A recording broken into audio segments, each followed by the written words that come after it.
ایک دفعہ انگلی کے اشارے سے ابو لہب نے کہا تھا نبی پاک کو آپ کا ہاتھ ٹوٹ جائے، اللہ نے فرمایا تبت یدا ابی لہب و تب، تو کہتا ہے میرے نبی کا ہاتھ ٹوٹ جائے تیرے دونوں ٹوٹ جائیں گے۔ اور سنو ابو لہب کا حال کیا ہو۔ ابو لہب کا معنی ہے ابو لہب شولوں کا باپ، لہب شولوں والا۔ کیا مطلب؟ ابو لہب اتنا حسین و جمیل تھا کہ اس کے جو رخسار تھے شولوں کی طرح چمکا کرتے، اتنا خوبصورت تھا، لال سرخ رنگ تھا، خوبصورت آدمی۔ عرب میں جب غربت تھی تو اس کے گھر میں اس وقت بھی 2 اینٹیں سونے کی تھی، اتنا مالدار آدمی اور سردار تھا سارے مکے کا۔ لیکن نبی پاک کی بے ادبی کی، تمہیں پتہ ہی نہیں کہ رب دنیا میں سب سے زیادہ ناراض ہی اس سے ہے جو اس کے رسول کا بے ادب ہے، سب سے زیادہ ناراض ہی اسی سے۔ ابو لہب نہ گیا بدر کے موقع پر، ڈر گیا، کہنے لگا میں نے نہیں جانا، مکے میں رہ گیا، نہ گیا جہاد کے لیے، مسلمانوں کے خلاف نہ نکلا۔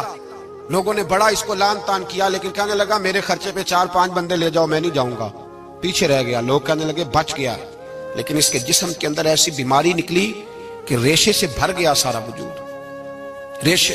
اس کے بچوں نے لے جا کے ابو لہب کو پیچھے ایک حویلی تھی مکے کے باہر، اس میں بند کر دیا، چیختا تھا چلاتا تھا، بند کر دیا اس کو لے جا کے وہاں پیچھے۔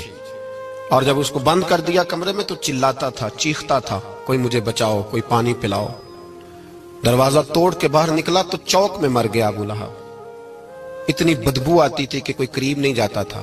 چوک میں لاش پڑی تھی، یہ ہے میت کسی بے ادب کی، منہ دکھانے کے قابل نہیں، ان کے دشمن پہ لعنت خدا کی، رحم پانے کے قابل نہیں ہے۔